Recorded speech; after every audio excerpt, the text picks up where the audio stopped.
2015년 11월 30일 이정훈입니다. 이 방송이 나가는 12월 1일 그리고 다시 이틀이 지난 12월 3일 이재명 대통령이 계엄 1주년 특별 담화를 발표하겠답니다.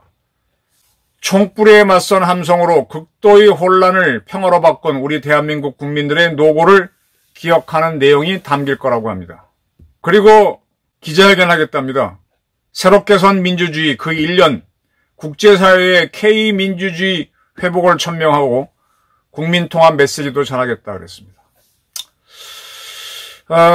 그리고 오부용인 국회의장, 대법원장, 헌재소장, 국무총리, 선관위원장 모셔놓고 정심도 먹겠다. 네, 그리고 빛의 혁명 1주년에 대한 의미를 나누겠다라고 했습니다. 이러한 예고를 보면서 참 한랑하구나 하는 생각을 합니다. 우선요, K민주주의 회복을 천명했다. 이걸 보면서 저는 좀 불편함을 느끼는데 K민주주의는 이미 지금의 5공화국이 들어서면서 완성이 됐습니다. 5.18 광주를 민주화 운동으로 해준 게 노태우 정권이고 그 이후에 숱한 사태들이 대부분의 K민주주의를 확보했습니다. K데모크라시를 완성했죠. 지금 이재명 정권이 K데모크라시를 얘기할 때는 이 K데모크라시를 북한으로 수출해야 돼요. 그 홍콩에서 우산혁명이 있었을 때 그 운동 데모하는 사람들이 니물련 행진곡을 불렀죠. 그래요. 좋아요. 좌파 입장에서 이 민주화 운동이 대한민국의 민주화를 가져왔다면 한국의 데모, K데모를 수출해야 됩니다. 이 한국의 데모를 이북에 수출해야 됩니다. 한국의 데모크라시, K데모를 이북에 집어넣어야 된다고. 지금 이재명 대통령은 한가지게 K데모크라시를 계엄령을 막음으로써 회복했다. 이런 걸 할 때가 아니라 우리 지금 K푸드, K컬처, K팝 세계로 나가고 있고 K푸드 홍보하고 싶어서 직접 텔레비도 나왔던 게 이재명 대통령이죠. 그렇다면 K데모, 범죄자이고 재판도 받고 있던 사람이 대통령이 되는 그런 민주주의를 이북에 수출해야죠. 그래서 김정은을 타도시킬 수 있도록 해야죠. 이런 발상은 못하면서 무슨 자화자찬 기자회견을 하겠다 그래.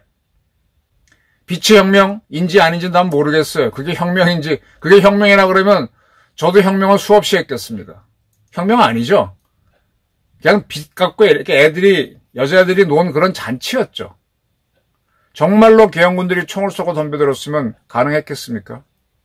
이런 어떤 놀이 같은 민주주의를 하는 이런 단계에 머물지 말고, 그걸 총불에 맞섰다고 하지만 사실은 군인들이 이게 무리한 계엄이라는 걸 알고 작전을 하지 않은 거죠. 그 덕택에 이재명이라는 사람이 살았고 대통령이 될 수 있었던 거죠. 네. 그러면은 우리 군부에 감사하고 그때 참 고통스러웠을 거 아닙니까? 상명하복을 해야 되는 게 군의 본분이고 까라면 까야 되는데 국회에 와서 그때 민주당 여성 대변인인가요? 그 여성 하나 707 특공대원들이 제압 못하겠습니까? 근데 이렇게 그 항의를 받아준 거는 그 707 대원들의 애국심이고 민주주의에 대한 애착이겠죠. 그걸 칭찬할 줄 모르고 그 부대장을 뭐 좌천시키려고 그러고 하나라도 연루되어 있으면은 어떻게 솎아내려고 하는 그런 좁은 마음을 가지고 어떻게 대한민국을 이끌겠습니까? 그런데 무슨 12월 3일 날 특별 담화를 발표해요. 사실은요, 지금 급한 게 환율입니다. 제가 누차례 일찌감치 말씀드렸는데 1,500원을 넘으면은 정부가 통제하기 어려울 것이다. 네. 잡는다고 막 돈을 집어넣겠지만, 정부가 돈 넣어도 올라가네? 그럼 정부 돈이 금방 말라버리고 헤매게 되죠. 지금 기업들이 제가 아는 한은 하도 환율이 변동이 심하니까 주요 거래를 원화로 하지 않고 모든 거래를 달러로 하는 경우가 지금 늘어나고 있습니다. 달러로 입금했다 빼고 달러로 계산하는 거예요. 출장비도 달러로 주는 거예요. 한국 돈으로 계산하지 않고. 너무 우리께 위험하니까. 그러다 보니까 기업들이 지금 우리나라가 원래 수출이 달려서 상당한 흑자가 있는데 그걸 받아갖고 은행에 넣어놓겠죠. 그러면 그거를 이제 원화로 바꿔서 써야 되는데 안 쓰고 그냥 갖고 있습니다. 필요하면 다시 꺼내 쓰지언정 달러를 그냥 은행에 쟁여놓고 있는 거예요. 또 내부에 쟁여놓은 것도 있는 것도 있겠죠. 한 달 사이에 기업들이 국내 주요 은행에 넣어놓은 돈이 21%포인트 증가했답니다. 그러니까 달러가 원화로 안 바뀌니까 달러가 품귀가 일어나는 거죠. 이 기업들이 이유를 댑니다. 지금 미국에 투자하라고 관세 협상 맺었고 또 마스가도 있고 하니까 미국에 투자해야 되니까 달러를 비축하는 거다 그러는데 그건 핑계고 사실은 이 정권이 굉장히 취약하다 보니까 언제 달러가 요동이 쳐서 기업이 망할지 모르니까 쟁여놓고 있는 거예요. 이 정부에서는 지금 무역 흑자로 벌어들이는 달러가 많은데 더 많은 돈을 우리나라 국민들이 그 달러 받으면 개인들도 받는 게 있겠죠. 기업들도 있겠지만 그런 사람들이 서학개미로서 미국 주식을 사기 때문에 더 많은 달러를 사기 때문에 국내의 달러가 부족하다. 그런 상태인데 지금 국민연금은 국내 증시 떠받치려고 삼성전자나 하이닉스나 한전 같은 주요 그쪽은 워낙 덩치가 크니까 조금 주가를 올리면 주가 지수가 올라가죠. 그렇게 국내 증시 부양하려고 많은 돈을 집어넣고 있다. 14.5%가 적정인데 이미 그걸 넘어섰다. 네, 넘어섰습니다. 그런 지적이 나오니까 국민연금은 일반 국민들이 서학개미들이 미국 달러 사는 것보다 미국 주식 사는 것보다 더 많은 주식을 산다. 당연히 더 많겠지. 근데 증가할 돈은 없다. 올해 1월부터 9월 사이 국민연금은 245억 달러의 해외 주식을 샀고 그다음에 서학개미들은 166억 달러를 샀다. 국민연금이 산 거는 지난해 같은 기간 대비 91% 증가했고 반면에 서학개미들이 같은 기간에 산 거는 73%밖에 안 늘어났다. 그러니까 일반 국민보다가도 국민연금은 해외 투자를 증가율이 더 높다. 이렇게 주장을 합니다. 이거는요, 더 높겠지. 이거는 국민연금에 들어온 돈이 지금 워낙 많기 때문에 작년 대비 확 늘었지. 그렇다고, 근데 원래 비중이 있잖아요. 전체 자기네 투자 비중에서 지금 국내 주식 비중이 늘어났기 때문에 해외 투자는 줄었을 겁니다. 이렇게 핑계를 대고 있습니다. 근데 지금 환율이 어쨌든 막는다고 막고 하는데 기업들, 개인들은 달러를 다 쟁여놓고 안 쓰고 있죠. IMF 경험이 있으니까. 그리고 또 해외에서 한국 시장 투자했던 사람들은 지금 한국 주식을 팔고 있단 말이에요. 한국 대기업들 주가 좋을 때 다 팔고 먹튀하는 거죠. 어떻게 하겠습니까? 적법하게 하는 건데. 그러면 이제 더 달러는 풍기가 벌어질 거고. 환율이 통제 안 되면 정권이 위태롭죠. 지금 이재명 정권은 한가지게 계엄령 1주년 자축하려면 K데모를 이북에 집어넣고 K데모크라시를 중국에 집어넣으라니까. 그런 발상은 꿈에도 못하는 사람이 무슨 자축을 해. 자, 이 한국 경제 위기로 갈 가능성이 크죠. 정말 맥없이 무너질 수 있습니다. 그 보수 정권에서는 보수적인 관료들이, 경제 관료들이 되게 주요 보직을 차지하기 때문에 그들은 쉽게 말하면 고시를 붙었고 서울대학교 경제학과에서 같이 동문 수학하던 친구들이 대기업에 가서 재무를 담당하는 임원들이 돼 있기 때문에 서로 교감이 됩니다. 야, 달러 좀 풀어. 어쩌고. 어떻게 변하는 거야.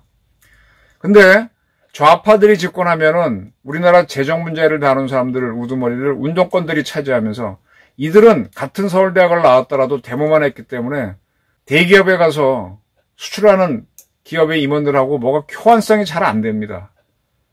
자기들이 잘 통하는 거는 민노총, 민노당 이쪽 계열이죠.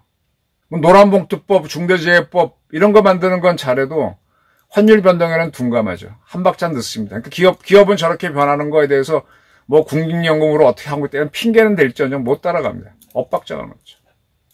지금 국내 환율 문제를 잡으려면요. 그리고 지금 우리 국내 기업들 중에 안 좋은 분야가 있죠. 대표적으로 유화 분야, 석유화학. 석유화학하고 철강이 상당히 안 좋습니다.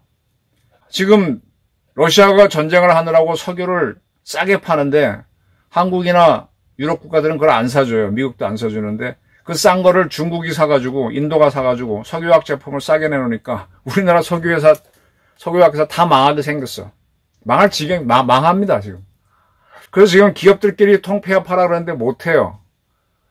기업끼리 통폐합하는 거는 상당한 리더십이 있어야 되는데, 그러한 통폐합은 전두환 정부가 우리나라 4대 그룹을 구조조정한 적이 있죠. 그래서 현대는 지금의 자동차, 뭐 조선 이쪽으로 가고, 삼성은 지금의 전자 이쪽으로 가고, 뭐 이렇게 쭉 정리를 큰 틀을 잡았었고, 그리고 나서 IMF라고 하는 혹독한 경제 위기를 겪고 난 다음에 김대중 정권이 이대로 가면 망한다.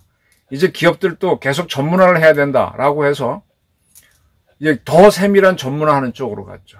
그 덕택에 대한민국이 지금까지 발전해 왔는데, 지금 우리나라가 이제 놔야 할 산업이 있고 끌고 갈 산업이 있습니다. 지금 AI를 하겠다, 뭐 하겠다 하면 새로 할 사업인데, 경제성이 없는 건 놔야죠. 그건 놓는데 지금 석유하기 어렵다, 철강이 어렵다. 물론 철강을 과연 놓느냐 마느냐는 별건이지만, 놓는다고 판단하면 어떻게 놓을 것이냐. 가장 좋은 거는 해외 매각입니다. 우리가 IMF 경제 위기를 극복할 때 한국의 알짜 기업들을 외국 업체한테 많이 팔았어요. 그때 대한민국 알짜 기업 판다 그랬는데, 그때 팔았기 때문에 달러가 들어왔고, 그래서 환율이 안정됐고, 그때 굉장히 IMF 외환위기 때 달러가 올랐었죠. 달러가 들어와서 안정됐고, 그 다음에 세월이 지나면서 그 팔았던 기업들을 우리가 다시 인수한 게 많습니다. 그래서 환율을 안정시켜서 넘어간 거예요. 지금처럼 환율이 불안할 때 우리나라 상황이 안 좋은 기업들은 매각을 해야 됩니다. 지금 롯데케미칼 뭐 이런 화학 회사들이 매우 어려운데, 이런 것들을 다른 나라 기업들이 와서 사주면 풀리는 겁니다. 근데 전혀 그럴 기미가 없어. 국내 기업들이 하라니까 못하는 겁니다. 그걸 하도록 압력을 놓고 조정을 할 수 있는 능력, 그건 전두환 정권, 그 다음에 IMF라는 호된 위기를 겪은 다음에 DJ 정권이 보여줬는데, 이재명 정권은 실력이 없는 거지. 좌파들만 모여있으니까. 그리고 IMF 같은 호된 위기를 치르고 나면 그건 하긴 하겠지만, DJ처럼. 그것도 아직 안 치렀으니까 할 배짱도 능력도 없는 겁니다. 철강 같은 경우는 지금 뭐 현대제철, 뭐 우리나라 그거 포스코 말고도 다 어렵거든. 주가들이 요새 뭐 1,000원대에 와 있어요. 그런 조그만 회사들은. 그저 바라보는 게 미국의 알래스카에서 LNG를 개발한다. 그러면 거기에 파이프라인이 필요하니까 파이프 철강 업체들이 팔 수 있지 않을까 기대하고 있는데, 그건 뭐 부지하 세월이죠. 그러니까 이제 포스코 같은 경우에는 철강 생산 비용을 낮춰야 돼요. 지금 뭐 인도하고 중국이 워낙 싸게 내놓으니까. 낮추는 방법은 뭐냐? 철강 로기는 에너지 비용을 줄여야 되잖아요. 에너지는 무조건 줄여. 에너지를 하려니까 뭐 원자력이 필요하단 말이에요. 그 원자력을 지금 얼마나 포스코가 답답한지, 지금 정부가 돌리지 못하게 한 월성 1호기를 좀 자기네가 다시 돌리면 안 되겠냐. 우리 전용으로 쓰겠다. 급합니다. 그 정도로. 그 원전을 자기네가 좀 스스로 지어서 한수원이 돌려주고, 위탁 경영해주면 안 되겠냐. 이런 얘기까지 하는데, 지금 거기에 대한 합리적인 대답을 못 주고 있어요. 그러니까 자꾸 우리 기업들이 어려워지는 거예요. 더 심각한 얘기 할게요. 지금 한국이 이 경제위기를 돌파하려면 에너지 값을 뚝 떨어뜨리면 기업들이 좀 좋고 경제가 일어납니다. 그러려면 원전을 국내에 많이 지어야 되는데, 이재명 정권은 절대로 우리나라가 수출도 하고 국내에 많이 지은 APR 1400이라고 하는 대형 원전을 안 짓겠다라고 선언을 했어요. 그래놓고 또 뭐가 문제가 생겼는가 하면은, 이제 수출을 하겠다 그랬어. 돈은 필요하니까.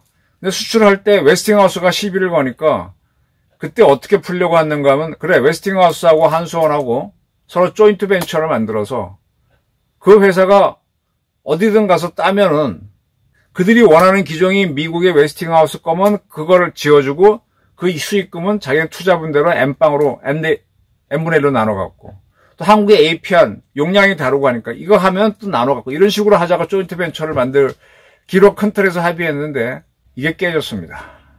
웨스팅하우스와의 합작회사 하게 되면은 너무 빨린다는 거지, 웨스팅하우스한테. 근데 웨스팅하우스하고 한수원이 합작회사 만들어갖고 물량을 따잖아요? 그게 설사 웨스팅하우스 AP1000 원자로라 그래도 그 원자로를 가장 싸게 잘할 수 있는 기업, 한국의 두산 에너빌리티밖에 없습니다. 우리한테 돌아온 몫이 큰데 그걸 못 해냈어요. 못하게 했어요. 이러니까 외환위기를, 지금 막 다가오는 외환위기를 극복할 수 있는 방법들은 있었는데, 이 좌파 출신들은 그 머리가 안 돌아가는 거야. 그렇게 하면은 국내 알짜 기업 팔아먹었다는 비난이 나올까봐. 근데 과감하게 팔아서 그래서 국내 기업들하고 경쟁이 돼야만 일어납니다. 옛날에 오일뱅크도 그 사우디의 아람코라는 회사가 샀었잖아요. 그때 현대중공업이 모기업이죠. 좋아했었지 않습니까? 그렇게 하면서 또 일으켜가지고 돈을 받아갖고 일으킨 다음에 나중에 또 하는 거예요. 삼성전자도 지금 외국 자본이 많이 들어와 있으니까 세계적인 기업이 되는 거 아닙니까? 이런 세계화를 두려워하는 게 좌파입니다. 세계화를 두려워하니까 K데모크라시를 이북에 집어넣겠다는 생각은 꿈에도 못하지. 그저 군인들 기나 죽이려고 하는데 대한민국 군대를 가지고 이북을 해방시킨다는 생각은 꿈에도 못하지. 그리고 계엄령 1주년 자기네가 막았다고. 자기네가 막기는 군인들이 봐준 거지. 자원자찰난답니다. 정말 이재명 대통령 세상 보는 눈, 대오각성이 필요하다. 이런 주장을 하는 바입니다. 감사합니다.